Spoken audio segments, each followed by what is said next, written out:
बहुत इजी सा। पहले बताओ टॉर्क में फॉर्मूला क्या है, कौन से 3 फॉर्मेट हम यूज करते हैं टॉर्क अबाउट ए पॉइंट। किसी भी पॉइंट के अलोंग अगर आपको टॉर्क कैलकुलेट करना है, किसी भी पॉइंट के अलोंग अगर आपको टॉर्क कैलकुलेट करना है तो क्या फॉर्मूला यूज करोगे बाबा? आर वेक्टर क्रॉस और आर वेक्टर का हेड किस डायरेक्शन में होना चाहिए? Where you are going to apply the force, point of application of force. इसको लिखने के और भी 2 फॉर्मेट बोले थे कल कि टॉर्क को ऐसे भी लिख सकते हैं हम, आर परपेंडिकुलर टू एफ और F perpendicular to R, F perpendicular to R. देखो अभी हमसे बोला गया कि ये हमारे पास ये दिस इज पॉइंट ओ, ठीक है, ये एक ओ पॉइंट है। अभी ये क्वेश्चन मैं कराऊंगा, एक आपसे करने के लिए बोलेंगे और सभी बच्चे पार्टिसिपेट करेंगे। इस पे हम लोगों ने लेट्स से कोई भी यहाँ से 5 मीटर दूरी पर एक फोर्स लगाया इधर at an angle of 37 degree 10 newton, ठीक है बच्चों, 10 न्यूटन का फोर्स लगाया ओ पॉइंट से 5 मीटर पे। Let's say this is a point, यहाँ पर एक फोर्स 10 मीटर की डिस्टेंस पर 53 डिग्री पे मान लेते हैं और यहाँ पर एक फोर्स लगा है 20 न्यूटन। लेट अस सपोज ये पॉइंट मान लेते हैं बी, ठीक है बच्चों। एक और फोर्स लगा लेते हैं at an angle of 45 degree और यहाँ पे जो फोर्स लगा है वो 20√2 न्यूटन लगा हुआ है एट अ डिस्टेंस ऑफ, ये आपको 10 मीटर दे दिया गया, ठीक है। हमसे बोला गया फाइंड टॉर्क अबाउट ओ। अब देखो ओ के अलोंग हमें टॉर्क निकालना है, तो पहले बताओ कितने फोर्सेस लगे हुए? 3, एक 10 न्यूटन का, एक 20 न्यूटन का, एक 20√2 न्यूटन का। आपको क्या करना है, देखो टॉर्क एक वेक्टर क्वांटिटी है पहली बात, तो मैग्नीट्यूड निकालने में कोई मुश्किल आएगी नहीं। मैग्नीट्यूड निकालने के ये 3 फॉर्मेट है, जौन सा फॉर्मेट आपको सुटेबल लगे, जिसमें आपको लगता है कि ये मेरे लिए बहुत कन्वीनियंट है, उस वाले फॉर्मेट से आप उसका मैग्नीट्यूड निकाल लो। और डायरेक्शन निकालना कल आप लोगों को सिखाया था by using right hand rule, कि अपने सीधे हाथ को आर वेक्टर की डायरेक्शन में रखना और अपनी उंगलियों को एफ तक लेके चले जाना, एंड यू विल फील कि जिधर भी आपका थंब होगा that will give you the direction of torque vector, ठीक है ना। अभी एक एक करके मैं एक चीज समझाता हूँ, इधर देखो ध्यान से। मुझे जिस भी पॉइंट के अबाउट टॉर्क निकालना है, यहाँ पर मेरा पॉइंट है ओ, ठीक है, उस पॉइंट से जिस जहां फोर्स लगा हुआ है एक पोजीशन वेक्टर ड्रॉ कर दो, this is my R vector, और यहाँ पर आर वेक्टर का मैग्नीट्यूड कितना है? 5 हमें गिवन है। तो देखो हमें आर पता है, अब यहाँ पे किसके कंपोनेंट इजीली ब्रेक डाउन कर सकते हो आप? फोर्स के। तो फोर्स के 2 कंपोनेंट करो बच्चों, बोलो इधर कौन सा कंपोनेंट बनेगा? 10 cos 37। अच्छा 10 cos 37 होता है 4/5, है ना, तो इंटू 10 इंटू 4/5 बोले तो 8 न्यूटन, और इधर कितना गया परपेंडिकुलर? 6 न्यूटन। अब मुझे एक बात बताओ, जब मैं बात कर रहा हूं टॉर्क अबाउट ओ, कौन सा फोर्स टॉर्क प्रोवाइड करेगा? 8 न्यूटन वाला या 6 न्यूटन वाला? 8 न्यूटन वाला। ध्यान से देखो, होश में आ जाओ, कौन सा को करेगा? Perpendicular distance. देखो ना भाई, फॉर्मेट तो 3 ही है ना, या तो एफ के परपेंडिकुलर देख लो या आर के परपेंडिकुलर देख लो। अभी आपने आर के कंपोनेंट किए क्या? नहीं, हमने किसके कंपोनेंट किए? फोर्स। तो हमें फोर्स का वो वाला कंपोनेंट देखना है जो परपेंडिकुलर टू आर वेक्टर हो।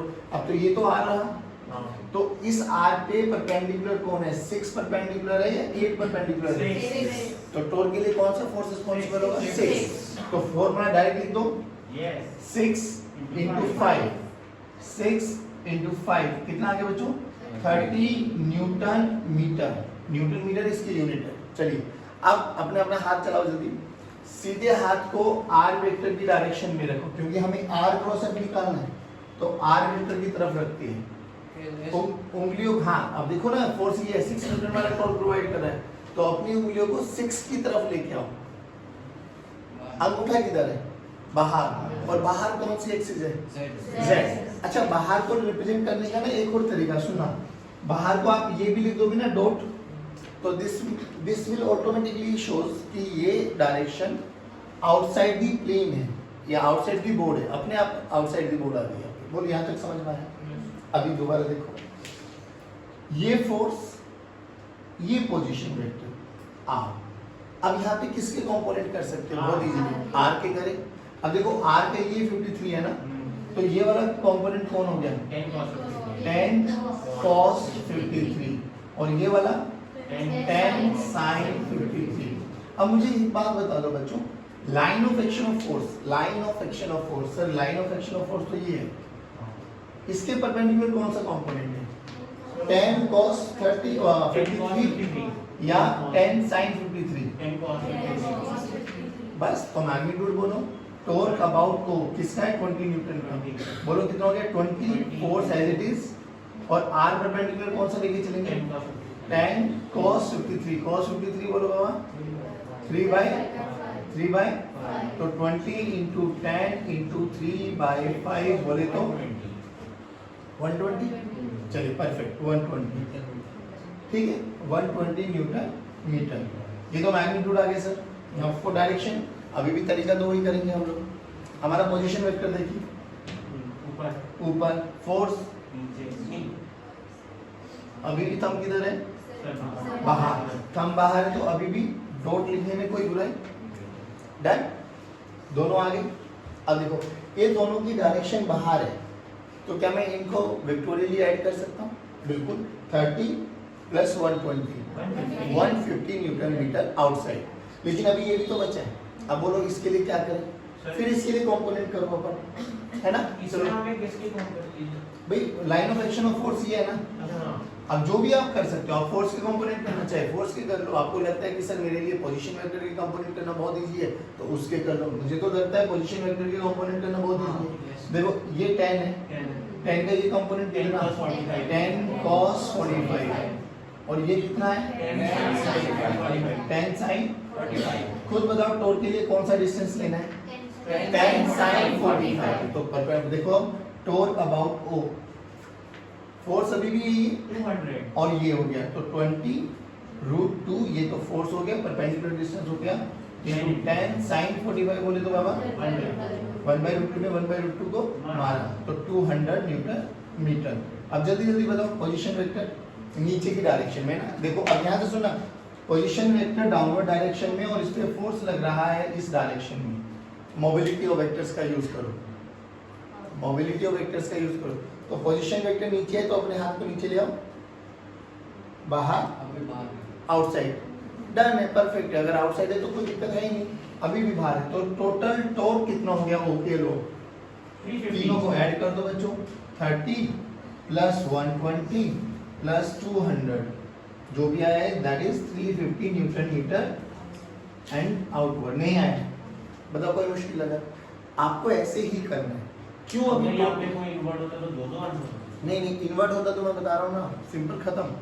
एक पॉजिटिव एक्स एक्सिस की अलोंग है, एक नेगेटिव एक्सिस के अलोंग है, तो आप कैसे कर देते, एक फोर्स मुझ पे इधर लगा 10 न्यूटन, एक मुझ पे इधर लगा 5 न्यूटन, तो मेरे पे नेट फोर्स कितना लगा 5 न्यूटन अलोंग दिस डायरेक्शन। नहीं आया तो सिमिलरली अगर दो बाहर है तो उन दोनों को सेपरेटली ऐड करो, एक अंदर है उसको अलग रखो, फिर ये देख लो इन दोनों का मैग्नीट्यूड ज़्यादा है, अंदर वाले का मैग्नीट्यूड ज़्यादा है तो अंदर वाले में से बाहर वाले को माइनस कर दो, बाहर वाले का मैग्नीट्यूड आपको लग रहा है ज़्यादा है तो उसमें से अंदर वाले को माइनस कर दो, अपने आप ऑटोमेटिकली साइन आ जाएंगे।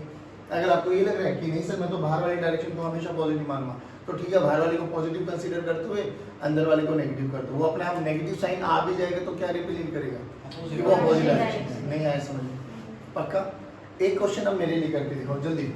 अब देखो टॉर्क भी नहीं लिखना आएगा ना तो ये समझ लेना हम इक्विलिब्रियम प्रॉब्लम्स नहीं कर पाएंगे। अब इक्विलिब्रियम प्रॉब्लम्स के लिए एनालिसिस में क्या पढ़ा था हम लोगों ने, क्या चीज जीरो होना चाहिए, एफ नेट जीरो होना चाहिए। अगर किसी भी बॉडी पर लगने वाला एफ नेट जीरो होगा तो हम उसको क्या बोलते थे इक्विलिब्रियम कंडीशन। यहाँ सुनो, इक्विलिब्रियम कंडीशन के लिए अपन को दोनों ही चीजें चेक करनी पड़ेगी, उस पर क्या जीरो होना चाहिए, एफ नेट भी जीरो होना चाहिए और टाउ नेट भी जीरो होना चाहिए। तो टाउ नेट ऐसे निकालेंगे, एफ नेट तो हमें आता है लिखने के लिए ना, ऊपर लगने वाला मस्ट बी इक्वल टू नीचे लगने वाला, राइट में लगने वाला must be equal to left में लगने वाला। सोच के देखिए इधर 5 न्यूटन है इधर 5 न्यूटन है तो मैं बोल सकता हूँ मैं इक्विलिब्रियम में हूँ। yes, बोलो भाई yes, अरे बोलो yes, पक्का ना। थोड़ा थोड़ा सा चलो किसने बोला, मैंने बोला 5 न्यूटन इधर है 5 न्यूटन इधर है, और थोड़ा थोड़ा सा जब बोला था, जब बोला गया था कि यूनिफॉर्म वेलोसिटी से चल रहे हो तो एक्सेलरेशन जीरो हो जाएगी। Got it. आ जाओ चलो भाई सब बच्चे ट्राई करेंगे।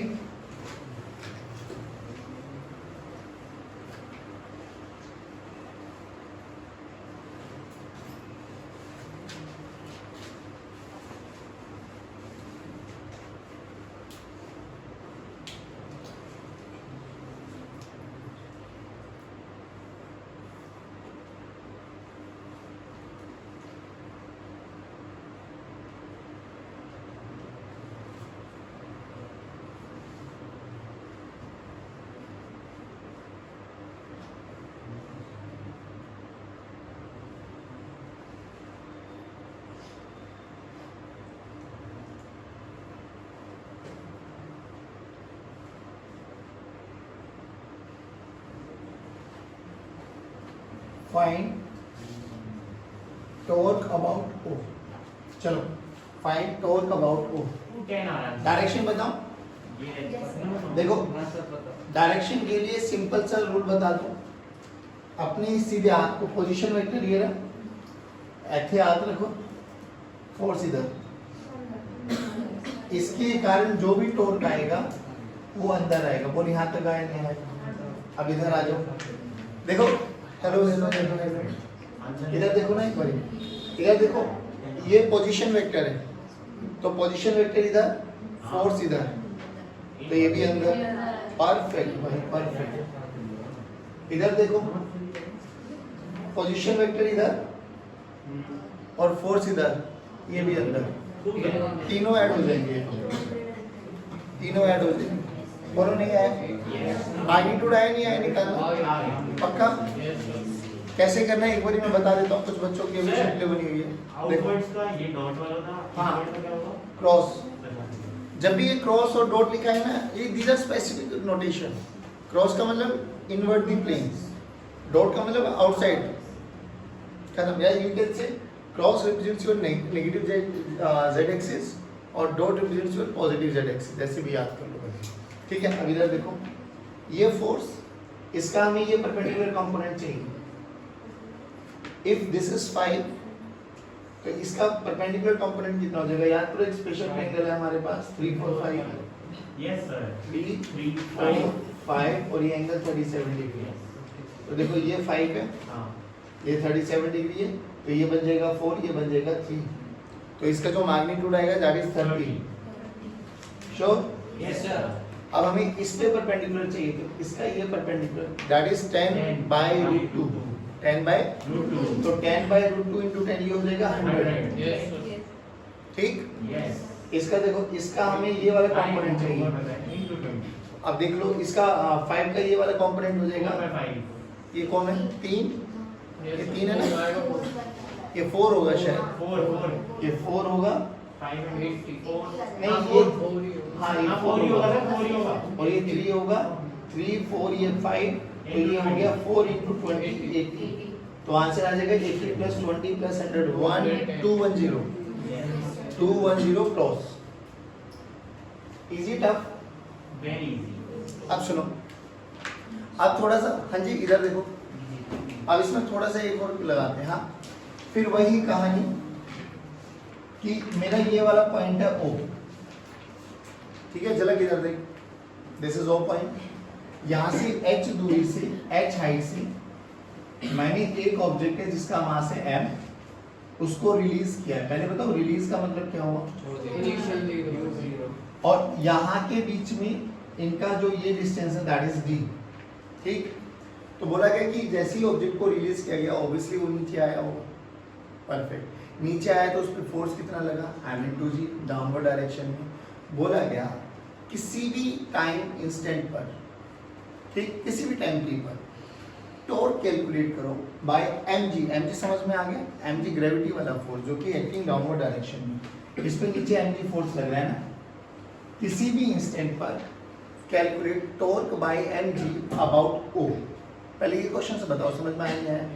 हमें टॉर्क निकालना है किसके लो? O। किसका? mg। अभी देखो ये चीजें मैं बताता हूँ, ये चीजें यहाँ पे बहुत इजी लगेंगी, फिर बाद में हम पढ़ेंगे एंगुलर मोमेंटम। एंगुलर मोमेंटम में ये टॉर्क लिखना आना चाहिए। रीजन बता देता हूँ यहीं पर, आई टेल यू, अभी मैंने समझाया कुछ नहीं। मैं बताता हूँ, जैसे हम लोगों ने याद करो फोर्स का फॉर्मूला पढ़ा था dp/dt, याद है? Yes, sir. Change in linear momentum, rate of change of momentum आपका फोर्स था। सिमिलरली ऐसे एक टॉर्क होता है, वहां पर होता है dl/dt। तो देखो अगर मुझे किसी पॉइंट पर मोमेंटम कैलकुलेट करना हो तो मुझे टॉर्क पता होना चाहिए, हाँ, sir. उसको dt से मल्टीप्लाई कर दूंगा, इंटीग्रेट कर दूंगा तो विल गेट एंगुलर मोमेंटम। तो कई बार हमारे लिए एंगुलर मोमेंटम कैलकुलेट करने के लिए टॉर्क आना बहुत जरूरी होता है। Very very very very must condition you can से। अगर मुझे टॉर्क नहीं आएगा ना, कई क्वेश्चंस में तो आप एंगुलर मोमेंटम डायरेक्ट निकाल दोगे कि सर इसमें क्या मुश्किल है, पर कई क्वेश्चंस में आप लोगों को एंगुलर मोमेंटम निकालने के लिए टॉर्क की बहुत जरूरत पड़ने वाली है, क्योंकि हमें पता है dl this is equals to tau dt। अब dl क्या होता है? Angular momentum. ये जो काम वहाँ पे मोमेंटम कर देता है यहाँ पे कौन करेगा? Angular momentum. तो dl की वैल्यू क्या हो जाएगी? Tau dt। इंटीग्रेट करेंगे तब जाके हमें एंगुलर मोमेंटम मिलने वाला है। तो इसलिए मैं कह रहा हूँ जो भी अभी मैं सिखाने वाला हूँ ये सब चीज़ें बहुत इंपॉर्टेंट हैं और बहुत अच्छे न्यूमेरिकल बन जाते हैं। हमसे बोला गया ग्रेविटी वाले फोर्स का टॉर्क कैलकुलेट करो अबाउट ओ। क्वेश्चन समझ में आया क्या? ठीक। अभी बात क्या है, किसी भी इंस्टेंट पर मान लो ये यहाँ पर आ गया तो भाई हमारा फोर्स तो अभी भी ये लगेगा। आप अपना बेसिक पढ़ो, टॉर्क पढ़ाते हुए कि सर ने क्या बोला था कि ये लाइन, ये this is point of action of force. ये वो मान लो कि 2 सेकंड के बाद पूछा जाए, 3 सेकंड के बाद पूछा जाए, तो यहाँ पर हमारा ये mg आ गया, object. This is point of application of force which is acting downward direction. इतना समझ में आया? फिर क्या बोला था कि जहां जिसके अलोंग अबाउट आपको निकालना है वहां से इसको ज्वाइन कर दो। This is position vector. नहीं आया बेटा? दिस इज पहले ये बताओ ये समझ में आया नहीं आया? पक्का? चलो। और मान लो किसी भी इंस्टेंट पर ये एंगल थीटा बना, कुछ भी बने, हम देख लेंगे क्या बन रहा है। अब हमें टॉर्क निकालने का तरीका क्या था? Line of action of force के परपेंडिकुलर डिस्टेंस निकाल लो या आर के परपेंडिकुलर फोर्स निकाल लो। बताओ कौन सा कन्वीनियंट है? डिस्टेंस निकाल लेते हैं, क्योंकि अपन को ये समझ में आ गया सर ये तो यही लगेगा, है ना? ये this is my line of action of force, line of action of force. तो इस आर का ये कंपोनेंट बोलो, आर कोस थीटा। मुझे क्या चाहिए? R cos theta. मुझे आर कोस थीटा चाहिए। भाई फोर्स ये है ना बाबा, तो फोर्स के परपेंडिकुलर तो ये बनेगा ना। अब ध्यान से देख, आर कोस थीटा हर बारी में क्या रहेगा? डी। हर केस में डी रहेगा। किसी भी टाइम पर हमसे टॉर्क पूछा जाए तो टॉर्क का फॉर्मूला बोलो, mg into d। नहीं आया, mg into कांस्टेंट है या वेरिएबल है? कांस्टेंट, क्योंकि इन दोनों पॉइंट के बीच की दूरी हमेशा क्या रहने वाली है? d। h तो हाइट की भाई, लेकिन मुझे h नहीं चाहिए होता, मुझे क्या चाहिए? मुझे तो परपेंडिकुलर डिस्टेंस चाहिए from the line of action of force. तो line of action of force ये है, इसका परपेंडिकुलर डिस्टेंस हमेशा d रहेगा। नहीं आया समझ में? पक्की बात। तो ये मोशन अंडर ग्रेविटी का क्वेश्चन आ गया। देखो मोशन अंडर ग्रेविटी में हम लोगों ने ओमेगा भी निकालना सीखा था, v बाय r। याद करो, ये r हो गया था, ये g into t v हो गया था, फिर gt का कंपोनेंट लिया था परपेंडिकुलर। तो मोशन अंडर ग्रेविटी में भी आप बहुत सारे क्वेश्चंस के साथ खेल सकते हो, बट आप भूल गए हो ओमेगा का फॉर्मूला क्या था? v परपेंडिकुलर बाय किसके परपेंडिकुलर? रेडियस के परपेंडिकुलर वेलोसिटी का कंपोनेंट चाहिए होता। और रेडियस क्या होता? ऑब्जेक्ट और ऑब्जर्वर के बीच की दूरी, दिस इज आर। तो ये रेडियस बना था। वेलोसिटी कितनी थी रिलीज किया था? किसी भी टाइम पर वेलोसिटी कितनी हो जाएगी? g into t। तो gt का ये वाला कंपोनेंट चाहिए था हमें। नहीं आया समझ में? तो इस कंपोनेंट के साथ इसको डिवाइड कर देंगे तो ओमेगा आ गया, इस कंपोनेंट के साथ इसको मल्टीप्लाई कर देंगे तो टॉर्क आ गया। तो अलग अलग क्वेश्चंस बन सकते हैं, कोई बड़ी बात नहीं है। चलिए इतना समझ में आया? आप सुनो, अब थोड़ा सा प्रोजेक्टाइल के साथ लिंक अप करते हैं इसको। प्रोजेक्टाइल में क्या बोला गया कि हमने एक प्रोजेक्टाइल जिसका मास m है उसको थीटा एंगल पर प्रोजेक्ट कर दिया गया। ठीक है, कर दिया, परफेक्ट। अब ऑब्वियसली चलते चलते चलते चलते चलते चलते ऐसा बात फॉलो करने वाला है। mg के बारे में क्या ख्याल है आपको? mg किधर लगेगा हर केस में? mg तो हर केस में सर, चाहे वो यहाँ पर हो, चाहे वो यहाँ पर हो, चाहे वो यहाँ पर हो, चाहे वो यहाँ पर हो, चाहे वो यहाँ पर हो, mg तो हमेशा ऐसे ही लगने वाला है। नहीं आया बेटा? सच्ची बोलना। अच्छा, mg हमारे लिए अभी कांस्टेंट फोर्स है या वेरिएबल? क्योंकि हम जो बात करें वो 2 4 10 5 मीटर के बारे में बात करें और 2 4 5 10 मीटर के लिए हम g को क्या मान के चल रहे थे? कांस्टेंट। तो हमारे लिए mg में कोई फर्क आने वाला? ओके, नाउ हमसे बोला गया find out torque by gravity force that is mg about O point या you can say जहाँ से इसको प्रोजेक्ट किया गया है, इसी को हम लोग क्या बोलते हैं, point of projection. Find out torque bye mg about point of projection. अब क्या करें, अब पहला मेरा क्वेश्चन सुनो. क्या जैसे ग्रेविटी वाले केस में टॉर्क कांस्टेंट था, यहाँ पे पूछे यहाँ पे पूछे यहाँ पे पूछे, क्योंकि विल फाइंड कि इसका ये कंपोनेंट हमेशा डी रहने वाला है और डी उस केस में कांस्टेंट था. व्हाट अबाउट दिस केस, क्या टॉर्क कांस्टेंट रहेगा या वेरिएबल रहेगा? कॉमन बुद्धि का लेना, आंसर अच्छे से दे सकते हो क्योंकि आंसर बिल्कुल आपके सामने है. टॉर्क निकालने के लिए क्या कंडीशन है, फोर्स और परपेंडिकुलर डिस्टेंस. सोच के देख, जब फोर्स ये वाला लिया मैंने तो परपेंडिकुलर डिस्टेंस क्या बना, ये दैट इज x1. जब टॉर्क यहाँ पर आ गया तो परपेंडिकुलर डिस्टेंस क्या बना, अरे बोल भाई, जब यहाँ पर आ गए तो बोलो. तो बताओ परपेंडिकुलर डिस्टेंस वेरी कर रहे हैं, सेम है, तो टॉर्क बताओ वेरिएबल है. और बहुत सारे क्वेश्चंस बनाए जाते हैं, बहुत सारे ऑप्शंस बोल देते हैं कि टॉर्क थ्रू आउट वेरिएबल रहेगा, थ्रू आउट बढ़ता रहेगा, पहले बढ़ेगा फिर घटेगा, पहले कांस्टेंट रहेगा फिर घटेगा, पहले बढ़ेगा फिर घटेगा, फिर पहले कांस्टेंट रहेगा फिर घटेगा, पहले कांस्टेंट रहेगा फिर बढ़ेगा, या थ्रू आउट कांस्टेंट रहेगा. तो आपका आंसर क्या रहेगा, थ्रू आउट वेरिएबल. क्यों रहेगा वेरिएबल, जल्दी बताओ. क्योंकि mg के परपेंडिकुलर डिस्टेंस हमेशा बढ़ता जा रहा है. अच्छा, इस वाले डिस्टेंस को अपन क्या बोलते थे, रेंज. क्या बोलते थे, वेरी गुड. क्या बोलते थे, रेंज. अब सुन, रेंज निकालना हमें आना चाहिए. रेंज के लिए क्या फॉर्मूला बोलते थे, सुनो नहीं वो ठीक है, 2ux वो छोड़ दो. जनरल देखो, हमने रेंज कैसे निकाली थी भाई, जब मैंने इस पार्टिकल को यहाँ से थीटा एंगल से प्रोजेक्ट किया गया, इसमें कौन सी वेलोसिटी का कंपोनेंट चेंज नहीं होता, हॉरिजॉन्टल. क्यों चेंज नहीं होता, रीजन बताओ. क्योंकि हॉरिजॉन्टल वेलोसिटी पे एक्सेलरेशन ड्यू टू ग्रेविटी हमेशा परपेंडिकुलरली एक्ट करती है, तो वो मैग्नीट्यूड चेंज नहीं करती. तो इधर कौन सा कंपोनेंट है, u cos थीटा, और इधर कौन सा कंपोनेंट है, कौन सा पार्टिकल इसको आगे लेके जा रहा है, u cos theta, u sin theta, u cos theta. कौन, u cos थीटा. और u sin थीटा क्या कर रहा है, ऊपर लेके जाएगा नीचे लेके आएगा. नहीं आया समझ में, ध्यान से देखो, ये तो मल्टी मार्क क्वेश्चन बन जाएगा. रीजन भी समझ में आता है, क्योंकि एक्सेलरेशन ड्यू टू ग्रेविटी किधर लगेगी, डाउनवर्ड. देखो ये तो केस सेकंड हो गया, when velocity and acceleration are opposite to each other.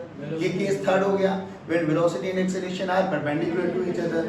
तो ये इसको आगे लेके जाएगा और ये इसको पहले ऊपर लेके जाएगा, फिर रुकेगा, फिर नीचे लेके आएगा. बात समझ में आ गई. तो जब हम रेंज निकालते तो रेंज के लिए डायरेक्ट फॉर्मूला यूज करते थे, स्पीड इनटू टाइम. क्यों, क्योंकि ये स्पीड चेंज नहीं होती. किसी भी टाइम पर बोलो x की दूरी क्या हो जाएगी, किसी भी टाइम पर x की वैल्यू क्या हो जाएगी बेटा, u cos theta into time. नहीं आया बच्चों, अरे बोलो भाई, हमसे बोला गया बताओ किसी भी पॉइंट पर किसी भी टाइम पर टॉर्क निकालो अबाउट हो. अबे तो टॉर्क निकालना है ना अपन को, ये तो पक्की बात है, mg तो कांस्टेंट रहेगा, और किसी भी टाइम पर डिस्टेंस कैसे निकालेंगे, ये रहा फॉर्मूला. तो टॉर्क का फॉर्मूला बोलो, टॉर्क का फॉर्मूला mg इनटू x. लेकिन x को क्या लिख सकते हैं, u cos theta into t, u cos theta into u cos theta into. नहीं आया बच्चों, u cos theta into t. बताओ कांस्टेंट है या वेरिएबल है, तो किसका टाइम का फंक्शन आ गया. नहीं आया बच्चों. अब बहुत अच्छा मैं न्यूमेरिकल बना तो लो, देखो खेल में इसको बोला गया यहाँ tan√2 से tan√2 45 डिग्री से एक प्रोजेक्टाइल को लॉन्च किया गया. इसका टॉर्क निकालो जब ये पार्टिकल मैक्सिमम हाइट पर चला गया, about point of projection. Question समझ में आया कि जब ये मैक्सिमम हाइट का मतलब समझ में आ गया, जब ये मैक्सिमम हाइट पर चला गया इस पॉइंट पर, तो टॉर्क कितना हो जाएगा. तो मैक्सिमम हाइट पर ये हॉरिजॉन्टल डिस्टेंस कितना हो जाएगा, r/2. कितना हो जाएगा, तो डायरेक्ट आंसर बोलो, mg into r/2, mg into mg into. अब r कैसे निकालते हैं, 2 into ux into uy by g. देखो ux भी कितना है 10, uy भी कितना है 10, तो 2 into 10 into 10 by 10, 10 ने 10 को मारा 20, 20 का हाफ 10, तो 10 into m into g आ गया आंसर. नहीं आया. These all are verbal questions, अगर हमें समझ में आते. दोबारा सुनो, टॉर्क निकालते हुए आप लोगों को 2-3 फैक्टर्स का हमेशा ध्यान रखना चाहिए. बिल्कुल स्टैंडर्ड के साथ चलो. कहाँ से सर ने बताया था कि जिस भी पॉइंट के अबाउट टॉर्क निकालना है और जहाँ फोर्स लगाया है, सबसे पहले पोजीशन वेक्टर ड्रॉ करो. पोजीशन वेक्टर का हेड हमेशा उस पॉइंट को इंडिकेट करना चाहिए जहाँ पर आप फोर्स लगा रही हो, उसको करने के तीन तरीके, या तो आर क्रॉस एफ निकालो डायरेक्ट, या फोर्स के अलोंग आर का परपेंडिकुलर कंपोनेंट कर दो, या आर के अलोंग फोर्स का परपेंडिकुलर कंपोनेंट कर दो। मैग्नीट्यूड दोनों को मल्टीप्लाई करके निकाल लो, और डायरेक्शन के लिए अपन सीधे हाथ का यूज करेंगे। जिधर आर है हाथ को रखेंगे, अपनी उंगलियों को ऐसे कर्ल करेंगे कि फोर्स की तरफ आ जाए। Thumb will give you the direction of torque. नहीं आया बेटा समझ में? पूरे 2 मिनट इसको ऑब्जर्व करना, देखना कि क्या क्या हुआ, और फिर इन्हीं क्वेश्चंस को ना बिना बोर्ड पे देखे अपने आप उतारने की कोशिश करो। चलो, इसके लिए निकालना बहुत इजी है। 1 सेकंड रुक लो, पहले सुन लो। जिसके अबाउट निकालना है वहां से पहले फोर्स ऑफ एक्शन लाइन, मतलब जहां फोर्स लग रहा है ये पोजीशन वेक्टर बना, कितना 5। ये तो सिंपल है, 5 10 50। चलो 1 सेकंड रुक जाओ। ये तो 50 न्यूटन मीटर। डायरेक्शन देखो, अब फोर्स ऊपर लग रहा है भाई, Yes, sir. मतलब फोर्स के एरो पे ध्यान देना। तो पोजीशन वेक्टर ये ना, फोर्स ऊपर तो अंगूठा बाहर, यानी यहाँ तक बताओ समझ में आया? सर सर हाँ बोलो। ये फोर्स के लॉग लगाना है, फिर डिस्टेंस के लॉग लगाना है। क्या भाई पोजीशन वेक्टर बेटे आपका, अच्छा पोजीशन वेक्टर आर वेक्टर्स। अभी तक क्या कर रहे थे हम? सारी रामायण खत्म हो गई यार, लास्ट में पूछ रहे हैं। ऐसे देखना, दिस इज आर वेक्टर ना, तो सीधे हाथ को आर वेक्टर की तरफ रखो ना, फोर्स की तरफ ऊपर नीचे, तो उंगली को ऊपर लेके जाओ। थंब बाहर है तो ये आ गया। अभी देखो ओ पॉइंट ये हो गया। अब इसके लोग आ जाओ। अब बताओ इस केस में पोजीशन वेक्टर किधर है? ओ से इधर। ये पोजीशन वेक्टर, फोर्स किधर लग रहा है? नीचे। तो हाथ को ऐसे रखूं या ऐसे रखूं? ऐसे नीचे लेके आना है ना, नीचे। तो पोजीशन वेक्टर फोर्स नीचे, बाहर कितना 5 × 3। तो चलो ये 15 न्यूटन मीटर हो गया बाहर की डायरेक्शन। यहाँ तक बताओ किसी बच्चे को कोई ट्रस्ट? अब तेरे क्वेश्चन का आंसर यहाँ पर भी आ जाएगा। देख हमने क्या करना है, 2 मिनट सुनो। ए मोबिलिटी का यूज करो। अब पोजीशन वेक्टर तो यही है, देखो इधर, लेकिन इसको ऊपर लेके जाओ ना। नहीं है? या तुम ऐसे भी कर सकते हो, मतलब जैसे तुम्हें ठीक लगे वैसे करोगे, तो उससे कोई दिक्कत नहीं। हाँ वहां से डायरेक्ट हो रहा है वैसे। भाई ये 60 है ना, 60 तो इसका ये कंपोनेंट इधर आ गया और ये कंपोनेंट इधर चला गया, तो इसका ये कंपोनेंट चाहिए ना मुझे। तो 10 sin 60, 3/2 तो 10 × √3/2। 5/2 अच्छा इधर देखो ये वाला 10/2, cos 60 1/2 होता है ना, तो ये 5 हो गया। इधर देखो भाई ये 5, जो भी फोर्स या फोर्स का कंपोनेंट पोजीशन वेक्टर के अलोंग है उसके कारण टॉर्क हमेशा 0। भाई सोचना, जी सर। अगर पोजीशन वेक्टर भी इधर हाँ और फोर्स भी इसी डायरेक्शन में लग रहा है, या इसके एंटी पैरेलल लग रहा है ऐसे, तो इस केस में आर और एफ के बीच का एंगल 0, इस केस में 0, sin 0 0, और sin 180 0, तो टॉर्क 0। तो कोई भी फोर्स या फोर्स का कंपोनेंट अगर पैरेलल और anti parallel to R vector है तो टॉर्क 0। इसका तो कुछ है ही नहीं। अब इसका आ जाओ, ध्यान से देखो, पोजीशन वेक्टर इधर, फोर्स ऊपर, टॉर्क अंदर। How much? 0। नहीं, ये 5 × 5 25 √3 अंदर नहीं आया। अब देखो इन दोनों को ऐड कर दो, 65 आउटवर्ड, 25 इनवर्ड। कहाँ से आ गया? अरे 50 और 15, तो हाँ 25 √3 ना। चलो अब नेट फोर्स कैसे लिखोगे? 65 - 25। अच्छा आप खुद सोच के बता, 65 में से 25 √3 होता है 1.7, अप्रोक्सीमेटली 2 भी मान लो, तो 25 दूनी 50, 25 दूनी, तो अभी भी ये वाला है भी है, तो नेट टॉर्क किधर आएगा? आउटवर्ड नहीं आएगा। पक्की बात। चलिए let's call it a day. Thank you very much. Sir ये 0 क्या होगा? जय हिंद। जय हिंद, जय फोर्स वाला भारत। कंपोनेंट है ना यहाँ पे, तो हाँ तो फोर्स और पोजीशन वेक्टर पैरेलल है ना, तो थीटा की वैल्यू 0, RF sin थीटा। अरे टॉर्क का फॉर्मूला तो ये है ना बाबा, RF हाँ sin थीटा, ठीक है तो थीटा की वैल्यू 0 हो गई। 0 नहीं चलिए अच्छा, जय हिंद जय भारत। ये वाला काउंट किया है ना, ये वाला ऊपर वाला काउंट किया है? यस